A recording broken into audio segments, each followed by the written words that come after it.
Listo. Entonces continuamos.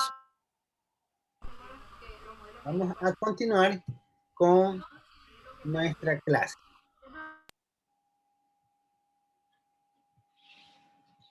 Estábamos conversando acerca de las corrientes del derecho, ¿no? Y en las corrientes del derecho, nosotros veíamos qué es lo que han manifestado los diferentes especialistas respecto a lo que es el derecho económico. Tenemos un concepto que lo hace un argentino.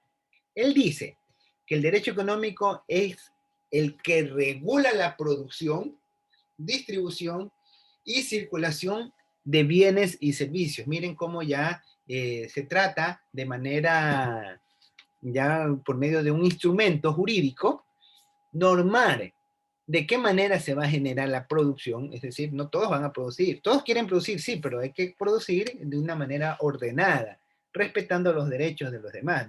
No quiere decir de que, porque yo voy a producir, de repente voy a destruir el medio ambiente, o porque voy a producir, voy a generar tanto ruido que no voy a permitir a la gente, a la ciudadanía en general, descansar, o voy a producir tanta contaminación que no se va a poder respirar por los alrededores. Entonces dicen, no, tiene que estar esto organizado, y para que esté organizado tiene que, de alguna manera, estar normado. Entonces comienza a decir que el derecho económico es lo que se va a encargar de esa parte. Lo mismo la distribución. En la distribución, el derecho económico es quien va a decir de qué manera se va a generar esta distribución, qué puedes transportar, bajo qué manera vas a transportar. No es lo mismo transportar agua que transportar fósforo. Ustedes sí saben qué pasa cuando el fósforo entra en fricción. Sí saben lo que pasa con el fósforo cuando entra en fricción. Sí saben lo que significa el término fricción. Se prende, pues, profe, se prende. Entonces tú, si vas a transportar fósforo, debes de tomar medidas de seguridad para no generar no es lo mismo transportar combustible. O sea, el combustible sabemos que es inflamable. Entonces ahí comienza a decir, bueno, ¿cómo vamos a transportar? No es lo mismo transportar cosas pesadas. De repente hay carreteras donde están diseñadas para cierto tonelaje. Entonces, si tú transportas lo que tú quieras, lo que más probable es que vas a destruir el bien. Si tienes una carretera que está diseñada para que dure 20 años, para pesos de máximo vehículos livianos y pones maquinaria pesada, lo más probable es que esa carretera te dure un año, año y medio y tengas que volver a asfaltar todo, ¿no? Entonces, todas esas situaciones se norman dentro del derecho económico. ¿Cómo debes de manejarte tú dentro de lo que son las regulaciones? Entonces, eso ya este argentino se dio cuenta de las situaciones que se estaban generando y comenzó a establecer argumentos.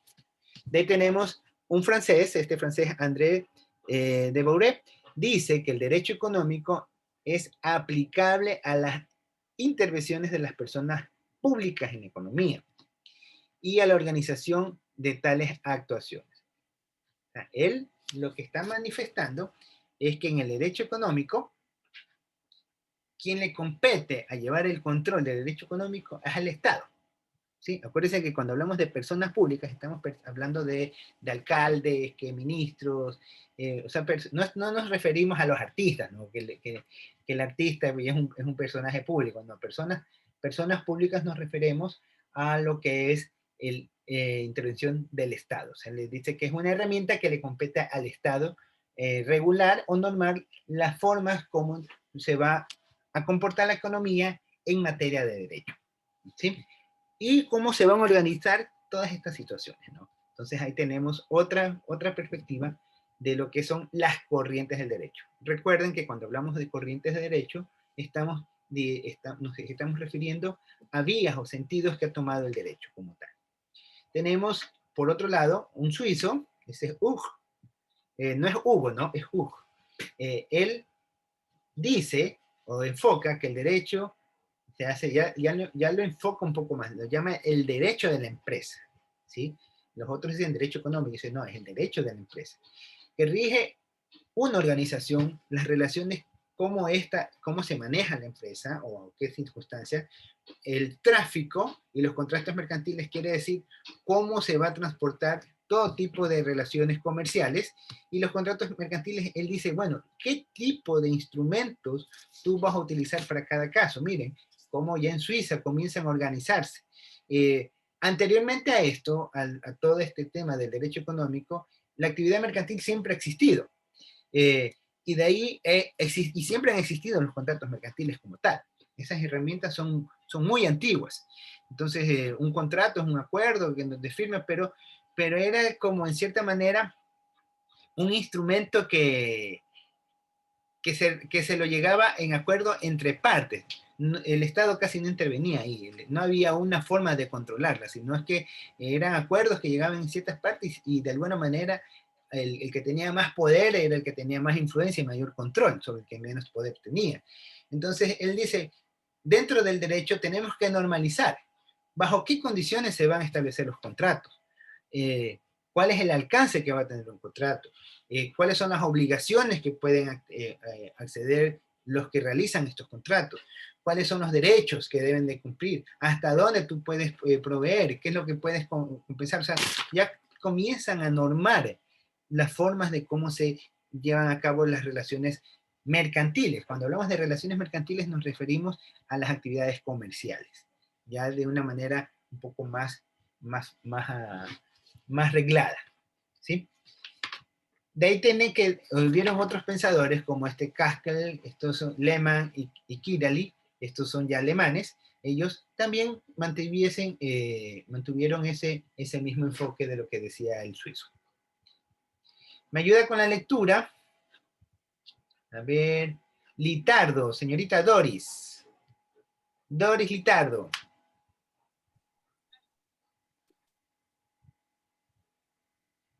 Señorita Doris Litardo, tiene la palabra. Lea, por favor.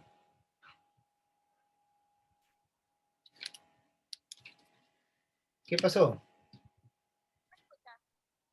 Acérquese al micrófono que no se le escucha. Señorita Doris Litardo. Creo que tiene problemas con el internet, profe. A ver, bueno, listo, gracias. Vamos entonces a Zulia, a ver, ya que aprovecho que alzó la mano. ¿Puede ayudarnos con la lectura? Listo. El suizo Julius Lackner conceptúa el derecho económico y regula la dirección de instrumentos o su medida o alcance. Mientras que Hans y Robert en Alemania, Lorenzo Mossa en Italia, por su parte, ellos conceptúan el derecho económico que tiene como objeto la economía y sientan énfasis en el aspecto finalización de un marco institucional para la vida económica. El francés Robert Savy considera que el derecho tiene como objeto alcanzar el equilibrio entre intereses económicos y también públicos o intereses económicos. Profe, disculpe, tengo mal el internet. Ya, no hay problema, Doris. Ya vi que le puso la foto. Yo les estoy llamando. Listo, economista. Ya, gracias, Zuli. Le estoy diciendo principalmente a los que no tienen la foto, ¿no? A los que no tienen la foto. Ya recuerden que esto es una clase, entonces yo sí veo ahí, ¿quién es? ¿Quién es? No tengo tanta memoria para acordarme tantos nombres, tanto imagínense todos los cursos que se manejan. ¿Ya? Entonces, bueno, continuamos. Entonces tenemos que otro suizo da otra interpretación del derecho económico, ¿no? Que dice que regula la dirección económica. Esto creo que ya los basamos. No. Sí, instrumentos, acá. Entonces tenemos que suizo, él dice que se regula la dirección económica de los medios de transporte y su alcance. Tenemos acá algunos personajes, Hans, tenemos Goldschmidt, tenemos Achaman, estos son alemanes, por eso son nombres medio complicados de pronunciar. Tenemos Lorenzo Mossa en Italia, también tenemos que ellos dan una definición de lo que es el derecho económico. O sea, todos ellos, ya miren cómo ya conforme fue tomando cuerpo esta actividad, comenzaron a unirse, unificarse criterios. O sea, todo fue un proceso, ¿no? Comienzan por ahí uno a tomar conciencia de que la actividad económica se debe normar, no solamente dentro de un país, sino ya a manera global. Tienen que tenerlas cada uno, de acuerdo a sus situaciones, debe tener su normativa de cómo se va a realizar las actividades económicas. Entonces, cómo vamos a trabajar en función del derecho económico. Entonces, pero entonces vemos que todo esto marca énfasis en lo que es el objeto de la organización de la economía y en el aspecto de la configuración de un marco constitucional para la vida económica. Es decir, si tú vas a crear una empresa, ¿cómo lo vas a hacer? ¿Qué podrás hacer? Por eso miren que en el caso de Ecuador, nosotros tenemos que cuando alguien va a crear una empresa, lo primero que dice, vaya a sacar un RUT. Entonces usted tiene que sacar un RUT. Entonces con el RUT nace la compañía como tal, nace la persona jurídica. Entonces ya nace la compañía, la persona jurídica dice, a ver, como persona jurídica, ¿qué vas a hacer? Yo voy a dedicarme a vender. Ya, perfecto, pero ¿qué te vas a dedicar a vender? Ah, ya, yo voy a dedicarme a vender de todo. Dice, no, un momentito, usted no puede hacer de todo. Usted tiene que enmarcarse una actividad. ¿Qué tipo de actividad va a desempeñar usted? Ah, ya, yo me voy a dedicar a vender alimentos. Ya, perfecto. Alimentos. Si te sale venta de alimentos. Y usted tiene, su actividad económica es venta de alimentos. Si va a dedicarse a hacer otra cosa, tiene que acercarse y actualizar su RUC y decir, bueno, yo voy a trabajar con alguna otra actividad. A ver, Cedillo, dígame, ¿cuál es su inquietud? Lo que está hablando ahorita. Por Está confundido. ejemplo, mi mamá Ah, ya, sacó para bazar, o sea, cosas así de tienda. ya. Ya, pero, por ejemplo, y ya, pues, y lo que usted dijo ahorita, bazar, como otra, y eso, una consulta, pero, por usted, o sea, yo a mi mamá tiene lo que es un bazar y quiere vender bebidas y comida. Ahora, ya eso refleja, se podría decir, legalmente, o sea, como los permisos para que ya la ejemplo, aquí siempre sabe venir lo que es en Milagro, un, Un como un inspector.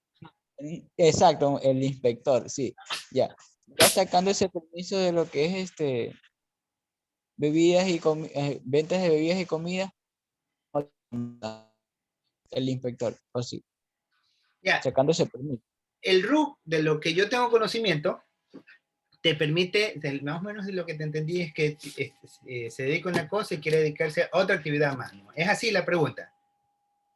Sí, sí, Ya. Entonces, si tú te dedicas a una actividad de la venta de alimentos, ¿okay? Sacaste tu RUC, perfecto. Entonces, tú te puedes poner tu restaurante en tu casa, puedes dedicarte a ponerte a vender alimentos. Si te vienen a molestar, dicen, no, un momento, aquí yo tengo mi RUC. Entonces, aquí yo he pagado las patentes, cuerpo bombero y todas las cosas que pide la ley. No te van a molestar. Entonces, te van a decir, entrega factura, de acuerdo a la ley, yo entrego facturas bajo estas condiciones y estoy cumpliendo esas condiciones. Perfecto, pues siga trabajando, no pasa nada. Ahora tú dices que quiere realizar otra actividad. ¿Cuál era la otra actividad? no, en sí mi mamá tenía la actividad primera de bazar Ah, y ya, ahora quiere la de restaurante, sí. ya. Es, Entonces, se dedicaba primero a bazar y ahora vas a tener restaurante. No, no es la señora que está al frente de la universidad, que tiene el bazar y al lado también ella mismo vende comida. ¿No es ese caso? no, ingeniero, no, mi mamá es por el centro. Ah, ya. ¿Quién es Janet? ¿Ustedes conocen a Janet? ¿Quién es Janet? Déjame ver qué. No, profe, ni idea. pero, pero no sé si seguirá estudiando. Porque me está Es llegando ella, claro. una invitación de alguien que dice Janet. No recuerdo Janet. Acepte para ver quién es. Es la curiosidad, ¿no? Quieren saber ahí, a ver, ya por ahí están preguntándose cómo es, cómo será. Y entonces, tienen que, por eso les digo que tienen que, cuando ingresen a los salones, ¿quién es Janet? Uy, no tiene ni audio. ¿Puede activar el video para saber quién es? Señorita Janet. ¿Quién es Janet? Janet Se fue, no era de aquí. se fue. Creo que es la chica de lado. Ah, ya, porque eso decía, por eso les digo que activen, porque... No a se ver, fue, ahí sigue, profe. ¿cómo? ¿Verdad? Ahí sigue. Ahí sigue. A ver, Janet, ¿puede Ah. activar el audio? Una diligencia. ¿Ustedes? Vargas Ortiz. Esa no me la esperé. Ah, ya, usted es la señorita Vargas Ortiz. Hermano, ya se confundiera. Ya ves, Disculpe, Oye, ¿qué pero pasa? es que vine a cuidar unos niñitos, entonces ya. Pues. ya, entonces, Janet Vargas. pero se está conectando desde el celular. Yo desde la lacto de mi amiga. Pero ahí es facilito cambiarle, corríjale los nombres. Miren que estamos viendo materia de derecho económico y las normas que regulan el derecho económico, al menos para esta clase, poner los dos, identificarse, 2 nombres, apellidos Profe, y disculpe. la foto. ¿Sí? Vamos aplicando lo que está en derecho económico. ¿Ya? Entonces, listo. Continuamos. Estamos hablando Siguiendo la ley. estábamos al ejemplo que decía, ¿no? Ya, si tienes que, primero tenías un RUC y de repente ya no vas a dedicarte a esa actividad y vas a dedicarte a otra, tienes que tú acercarte al SRI y actualizar tu RUC. No te queda de otra, porque si tú tienes un bazar y de repente van y dicen, oye, pero aquí hay un bazar y hay una tienda de comida, ¿qué pasó? ¿Cómo es eso? ¿De qué estamos hablando? Entonces, te van a estar molestando, Entonces, tienes que acercarte y actualizar tu información, ¿sí? Ahora, ¿quiero hacer las 2 cosas? Sí, lo puedes hacer. Si no me equivoco, cuando uno crea una actividad comercial, te permite hacer hasta 5 actividades diferentes, ¿sí? Te permite un RUC crear hasta 5 actividades diferentes. Puedes trabajar, qué sé yo, tener un restaurante, puedes tener el bazar, puedes tener un centro de copiado, pues ahí van 3, puedes de repente tener ahí mismo que venta de libros, ya te van 4, puedes de repente ahí mismo dentro de todo eso que vendes artículos para el hogar, ya 5. Otra más, no, ya no te permite. Ya te tocaría sacar otro RUC. Y ya no en ese mismo lugar, sino en otro lugar, porque no puedes hacerlo de todo, ¿sí? Miren, por ejemplo, el comisariato. Bueno, eso ya en Milagro no hay mucho, ¿no? Pero que en Guayaquil, sí, comisariato allá, ¿no? En Milagro. Supermax sí he visto. Comisariato hay en Milagro. Sí hay, ingeniero. Sí ¿Cómo hay. no? El hipermarket sí hay. Es que yo no vivo allá, pues no conozco. Por eso No, pregunto. hipermarket no. Ya. Bueno, acá en Guayaquil hay los hipermarkets. ¿Qué es el hipermarket? Es el mismo comisariato. El comisariato para vender lo que es temas de abarrotes, lo que vende cualquier tienda, tiene la marca Mi Comisariato. Si se va a dedicar a vender lo que es artículos de ferretería, que martillos, clavos, lo vende ahí mismo, sí, pero sale con la marca Ferrisariato, sale con otro RUC. Ustedes desen cuenta. Cuando van a pagar, les dicen, no, eso es ferrisariato, váyanse a la fila de allá, te mandan a otro lado, a que pagues en otra caja. Si ustedes van a comprar, qué sé yo, ropa, lo puedes comprar ahí dentro, sí, pero te dicen, no, la ropa tiene que pagarla en la caja de allá, te mandan otra caja, y te sale con la factura Rio Store. Ahí son 3. Si ustedes quieren comprar pan, también venden pan. Entonces tienen Mi Panadería. Entonces, ahí van 4, ¿no? Entonces, tiene diferentes, inclusive salen con el mismo RUC, pero porque les faculta eso, y ahí sacan la marca. Entonces, tú puedes hacer eso. O sea, sí te permite la ley. Por eso es que está instrumentado. Te dice qué puedes hacer. Lo que tú no vas a encontrar, por ejemplo, que si tú tienes un negocio de discoteca, tú no puedes ponerte una discoteca, ya, porque la ley te dice, a ver, si vas a poner una discoteca, tiene que ser en un lugar donde no afecte al orden público. Por ejemplo, tú no te vas a poner una discoteca al frente de un jardín de infantes, o te vas a poner una discoteca al frente de una escuela o de un colegio. Te van a clausurar, tenlo por seguro que no pasa de una semana y te están clausurando, porque ni siquiera te van a dar los permisos de funcionamiento. Entonces, es porque eso está normado. Te dice lo mismo, la zona industrial. En Milagro no sé dónde quedará la zona industrial, la verdad no conozco mucho Milagro, pero en Guayaquil hay una zona industrial. Entonces, y en esa zona es donde están todas las industrias. Fuera de esa zona no puede haber industria, porque contamina el ambiente, genera ruido, hay vehículos pesados, entonces hay un montón de situaciones que se generan en la zona industrial que solamente es destinado a un espacio específico, y ahí es muy probable que tú no encuentres viviendas. Habrá viviendas, pero serán muy pocos, la mayoría son grandes industrias, grandes empresas que se dedican a procesar negocios, ¿no? Ya, de manera ya industrial. Por eso se llama la zona industrial, ¿sí? Entonces, esto es lo que se ha ido normando a través del derecho económico, ¿no? Obviamente estamos hablando de casi un siglo de constantes actualizaciones que se han ido dando, ¿no? Y estamos viendo ahorita las corrientes económicas que se desarrollan en función de ello. ¿Tenemos clase hasta qué hora? ¿Hasta qué hora tenemos clase? Hasta la 1, ¿no? Cuidado, me paso del tiempo. Tenemos clase hasta, déjenme ver el horario. Sí, hasta la 1. ¿Ya? Entonces estamos ahí. De ahí, bueno, esto ya vemos lo que decían los alemanes. Ahora veamos qué menciona este otro francés. Dice que tiene como objetivo alcanzar un equilibrio entre los intereses particulares y los públicos en la parte económica, ¿no? Obvio. Del ejemplo que no me acuerdo si fue con este curso o en el otro curso, pero pongo un ejemplo de que están dos negocios. Está un negocio que es el que se dedica a producir instrumentos musicales, ¿ya? Y el de al lado es un negocio que se dedica a atender, ¿qué sería? A ver, unos instrumentos musicales y el otro vamos a poner una librería, ¿ya? Una librería. Entonces en la librería obviamente vende libros y tiene dentro de su bagaje de productos de que tú puedes sentarte a leer, tiene un lugar cómodo para que tú te pongas a leer los libros. Si los quieres comprar, los puedes comprar, puedes leerlo y después comprarlo. Te da la opción de leer el libro mientras estés dentro de la librería, ¿ya? Entonces, y al lado está donde venden equipos de audio, música y todas esas cuestiones, y comienzan a hacer pruebas. Entonces, quiere probar el parlante estereofónico de 15.000 vatios, quiere ver el alcance que tiene. Entonces, cogen y prenden ese aparato a todo volumen y ¡blum! Man, imagínense el que está leyendo, que lee con toda la calma y viene el sonido. Entonces, va a generarse una situación que van a estar como perros y gatos.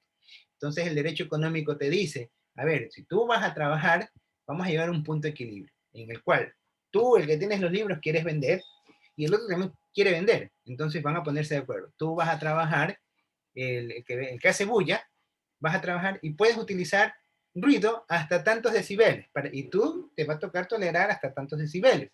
O te va a decir, bueno, si tú quieres hacer ruido, puedes hacer ruido dentro de tu terreno, dentro de tu área de trabajo, y tienes que blindar las paredes de tal manera que no fugue ruido, de manera que subes el volumen dentro de tu espacio y no afectas al de al lado.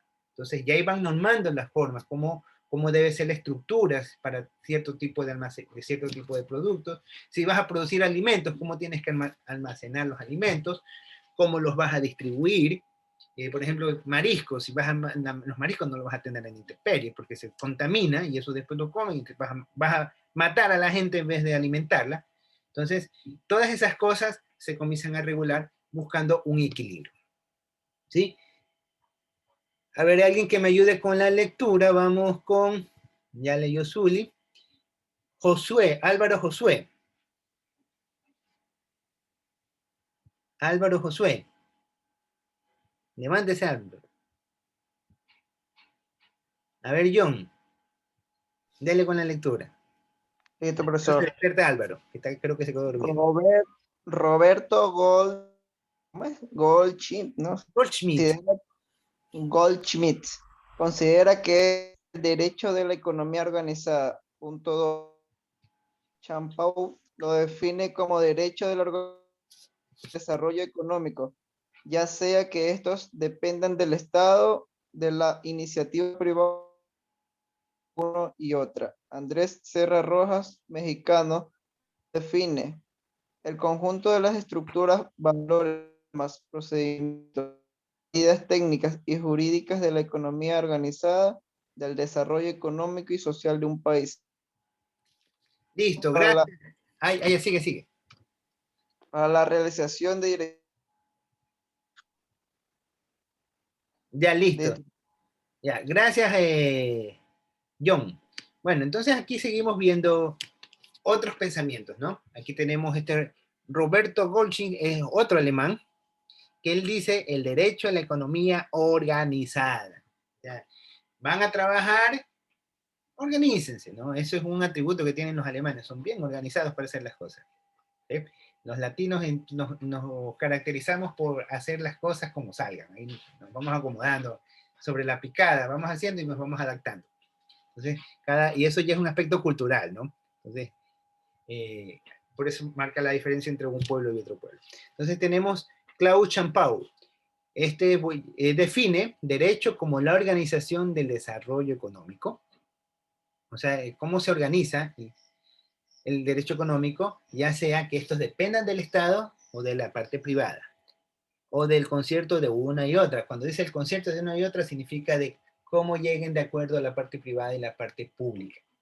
Por ejemplo, tenemos que en nuestra legislación, al menos yo puedo hablar de eso, de las otras legislaciones conozco muy poco, por no decir nada. Entonces, en nuestra legislación, en derecho público, uno puede hacer lo que dice la ley. Por ejemplo, el municipio tiene facultades y puede hacer solo lo que le dice la ley. Le dice la ley que puede controlar el tránsito, entonces puede controlar el tránsito. Si te dice que los municipios no pueden organizar, qué sé yo, las aceras, no pueden, no, simplemente no se meten, no es competencia, por eso hablan las competencias. ¿De cuáles son las competencias? Un ministerio, el Ministerio del Agua, no se va a meter en temas de incendios, ¿no? Eso no es su materia, no es su competencia, no tiene derecho a meterse o a estar dictando normas de ese aspecto, cuando no es su alcance, ¿no? Entonces, eso es lo que dice Champau. En cambio, en la materia privada, para el caso del Ecuador, dice, en la parte privada puede hacer todo lo que quiera, siempre y cuando la ley no lo prohíba. Entonces nosotros podemos, como personas privadas, no somos personas públicas, entonces podemos realizar muchas cosas, muchas actividades, siempre que no caigamos algo en contra de lo que dice la ley. Les voy a mencionar algo que una vez pasó, que eso yo lo vi en la televisión. Hubo una época en donde se puso en boga de que los estudiantes de medicina, para poder estudiar los huesos del cuerpo humano y todas esas cosas, se metían a los cementerios, abrían donde te llaman los ataúdes, pues, acá en Guayaquil, saben tener... ajá, eso tiene un nombre que no me acuerdo, pero abrían donde tienen enterradas a las personas. Bueno, no están enterradas, sino que están en unas paredes, como en unas casetas que hacen, tienen unos huequitos y ya los meten, ¿no? Y los tapan con una laminita. Entonces es mucho más fácil violentar eso que hacer un hueco y sacar a alguien que está enterrado, ¿no? Entonces iban y profanaban las tumbas, ese es el concepto, profanaban las tumbas. Entonces, y se robaban los huesitos, o se robaban el muertito entero. Y se los llevaban, porque con ya el muertito son huesitos, ¿no?, que tienen ahí, y eso les sirvió para estudiar medicina, y algunos se dedicaban hasta a vender. Por ahí hubo una persona que hizo esto como profesión, pues, ¿no? Entonces, él conseguía huesos por encargo. Por ahí alguien quería estudiar, necesitaba estudiar como en parte del cráneo, le iban, lo llamaban, y él se metía a los cementerios y le conseguía el huesito que necesitaba. Hasta que eso comenzó a hacerse boom en Guayaquil, y comenzaron a hacer estudios, investigaciones, y dieron con la persona que se dedicaba a profanar tumbas. Cuando lo acusaron, no tenían cómo acusarlo, porque eso no era un delito, no estaba contemplado en la ley un delito, como un delito, el profanar tumbas. No podía decir que estaba robando, porque eso no estaba, eso dentro de la definición de la ley, no se ve el profanar una tumba como un robo, porque es una profanación de una tumba, ¿sí? No está dentro del derecho, y no cabe sanción. Entonces, a este individuo que lo habían agarrado con las manos en la masa, como quien dice, no tenían cómo juzgarlo y estaba saliendo libre. Entonces, ¿qué es lo que tuvieron que hacer? Como se tuvo que meter ¿cómo se llama? Al cementerio, eso ocurrió en el Cementerio General de Guayaquil, para meterse al cementerio, se mete estando cerrado, pues, ¿no? O sea, ya en horas de la noche, altas horas de la noche, el cementerio está cerrado. Entonces, lo acusaron por invadir propiedad privada. O sea, él se metió a una propiedad privada. Por eso fue que lo acusaron. Y por eso fue que lo sancionaron. Le aplicaron la máxima ley posible ante ese tipo de sanciones. No pudieron hacer más. Porque estaba robando. ¿Qué estaba robando? El muertito. El muertito es una profanación de tumba y no le estaba robando o sea, le estaba robando un muerto. ¿Sí? Y un muerto no tiene derechos, porque ya no existe. Entonces, ¿cómo puedes tú sancionar? Entonces, eso fue algo que ocurrió en la época de los 80, que fue muy sonado, inclusive en esos programas que salen en la televisión sacaron, creo que casos de la vida real, tienen unos nombres, bueno, ahí sacaban estos casos, ¿no? Entonces les doy un ejemplo de lo que es el derecho económico, cuando no está normado, o sea, cada quien hace lo que le viene en gana y nadie puede hacer nada, ¿no? Y ahí impera la ley más fuerte. Por esto es que el derecho económico ha ido evolucionando a través del tiempo. Tenemos otro ejemplo. Andrés Serra Rojas, este mexicano, él manifiesta, dice que el derecho económico es el conjunto de estructuras, valores, procedimientos, medidas técnicas y jurídicas de la economía organizada, del desarrollo económico y social de un país. Miren, semejante definición para que le manda este mexicano. Que formula el Estado para la realización y dirección de su política económica. Todo eso involucra el derecho económico, ¿no? Entonces ya define con más precisión qué cosas debe hacer en el derecho económico. ¿Sí? ¿Hasta ahí alguna pregunta? Se va el tiempo volando. Vamos con la siguiente parte. Nos ayuda con la lectura. A ver, Stephanie, ayúdanos con la lectura, por favor. Stephanie Arteaga. El alemán Gustav Radbruch expresa que es el regulador de la economía mixta, que tiene por finalidad conciliar los intereses generales elegidos por el Estado, de una parte a la otra. Listo, gracias. Bueno, ahí tenemos lo que dice este otro señor, ¿no? Vamos a continuar a ver ahora lo que es la matriz productiva. A ver, Wellington, ayúdanos con la lectura. Espero que ya te hayas despertado. Wellington. Yo, profe, pero a mí no me han nombrado, pues. Sí, te nombré hace rato, no parabas bola. Bueno, continúa. No, yo he estado pendiente. A ver, la matriz productiva, evolución del desarrollo, concentración de exportaciones de productos primarios. 27 a 1963, el 88% corresponden a productos primarios, del cual el 40% corresponde al cacao y sus derivados en los años 20, y los años 60 el 50%, mientras el cacao baja a ser un 15%. Listo, miren, aquí vemos, un poco estamos hablando acerca de la historia, de cómo ha sido la producción nacional, ¿no? En sus comienzos, en la época del 97 al 63, el Ecuador básicamente vivía de la tierra, de lo que daba la tierra. Inicialmente vivíamos del cacao. El cacao era el fuente, la estrella, lo que nos proveía de recursos. De ahí a finales de los 60, o sea, por los años 60, comenzó el banano, ¿ya? Luego pasa el banano a ser el mayor potencial que tenía en lo que era producción nacional. Posteriormente ocurre lo que se llama el protagonismo del petróleo y pasamos a la supremacía del petróleo. Entonces, Kenneth, ayúdanos con la lectura, por favor. Kenneth Giordano. Ahí Ya, profe, ya. Ya, dale. Sí. No, sí estoy. A ver. Protagonismo del petróleo. Desde 1964 a 1990. De los pico hasta del Suprema de 1911 al 80%. Ya listo. Parece que hay problemas de señal, no importa. Voy a volver a leer. El protagonismo del petróleo. Tenemos desde los años 60 hasta los años 90, el petróleo comienza a tomar protagonismo. Recuerden que por esta época viene la dictadura militar. En la década de los 60 alcanzan los picos hasta el 70%, dejando segundo plano los que son los restos del producto. Miren, imagínense, el 70% de los ingresos nacionales vinieron del petróleo.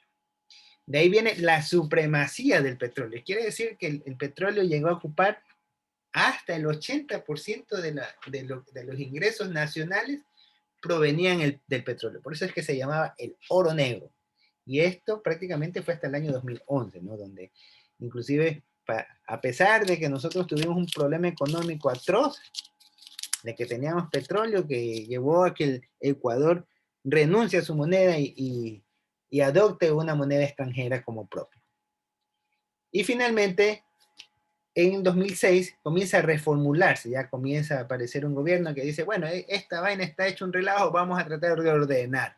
Y dice, en el 2006 comienza a crear planes del desarrollo y planes del buen vivir, ya comienza a tratar de poner algo de orden para tratar de ver quién puede salir más y no estar dependiente solo del petróleo, porque también comenzaron a darse acontecimientos de que el petróleo comenzó a ser muy volátil en su precio, ¿no? Vamos con la siguiente parte. Me ayuda con la lectura. A ver, señorita Viviana. Viviana Charcopa. La 2007-2013. La justicia social y económica. La justicia democrática para la justicia nacional. 2013-2017. Listo. Gracias, Viviana. Entonces, podemos observar que para esta época, comienza a tomar fuerza lo que es la matriz productiva y se enfoca en estos tres ejes, ¿no? Justicia social y económica, justicia democrática participativa y la justicia intergeneracional. Comienza a tomarse el derecho económico dentro de la matriz productiva algunos aspectos que anteriormente no estaban considerados como tal, ¿no? O sea, era solamente la economía y con la sociedad y para de contar. No se consideraban con mucho énfasis a los grupos más pequeños, los grupos más vulnerables, al tema de las tribus, de los pueblos ancestrales, en fin. Entonces comienza a tomar esto más fuerza durante esta época. De ahí tenemos que a partir del año 2017 hasta desde el año 2003 hasta el año 2017, ya hasta ahí quedó, porque ya no ha habido reformas ni nada de eso, ya vino la pandemia, cambios de gobierno, en fin, ya no se ha escuchado más avances sobre esto, pero lo último que llegó fue el plan de buen vivir, que se diseñó con el objetivo de normar las directrices y los lineamientos con los cuales el Ecuador iba a ir trabajando al fin de alcanzar una mejor convivencia entre nosotros. ¿Sí? Vamos a continuar esta parte de aquí, que me ayude con la lectura. A ver, Eric, ayúdanos con la lectura. Eric Valverde. El movimiento del derecho económico y el régimen económico constitucional. Quiero que leas, perdón por haber interrumpido, lo que dice Mandela. La pobreza no es natural, es creada por el hombre y puede superar mediante acciones de los seres humanos. Erradicar la pobreza no es un acto de caridad.